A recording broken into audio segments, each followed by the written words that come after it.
ടുനെറ്റ് news കാലാവസ്ഥാ വാർത്തയിലേക്ക് സ്വാഗതം. സംസ്ഥാനത്ത് ഇന്ന് വേനൽമഴയ്ക്ക് സാധ്യതയുള്ളത് 12 ജില്ലയിലെന്ന് കേന്ദ്ര കാലാവസ്ഥാ നിരീക്ഷണ വിഭാഗം.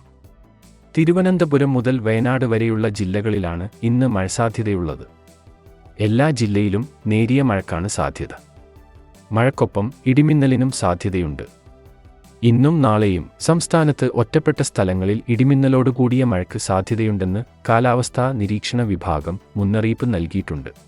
അതേസമയം പാലക്കാട് ജില്ലയിലെ വിവിധ പ്രദേശങ്ങളിൽ ഇന്നു മുതൽ 27 വരെ ഉഷ്ണതരംഗ സാഹചര്യം നിലനിൽക്കുമെന്ന് കാലാവസ്ഥാ വിഭാഗം അറിയിക്കുന്നു.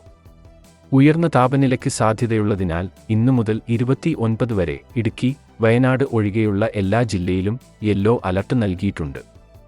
പാലക്കാട് ജില്ലയിൽ ഉയർന്ന താപനില 41 ഡിഗ്രി വരെയും, കൊല്ലം, തൃശൂർ ജില്ലകളിൽ ഉയർന്ന താപനില 39 ഡിഗ്രി വരെയും, കോഴിക്കോട്, കണ്ണൂർ ജില്ലകളിൽ ഉയർന്ന താപനില 38 ഡിഗ്രി വരെയും, പത്തനംതിട്ട, ആലപ്പുഴ, കോട്ടയം, കാസർഗോഡ് ജില്ലകളിൽ ഉയർന്ന താപനില 37 ഡിഗ്രി വരെയും, തിരുവനന്തപുരം, എറണാകുളം, മലപ്പുറം ജില്ലകളിൽ ഉയർന്ന താപനില 36 ഡിഗ്രി വരെയും ഉയരാൻ സാധ്യതയുണ്ടെന്നു കേന്ദ്ര കാലാവസ്ഥാ വിഭാഗം അറിയിച്ചു.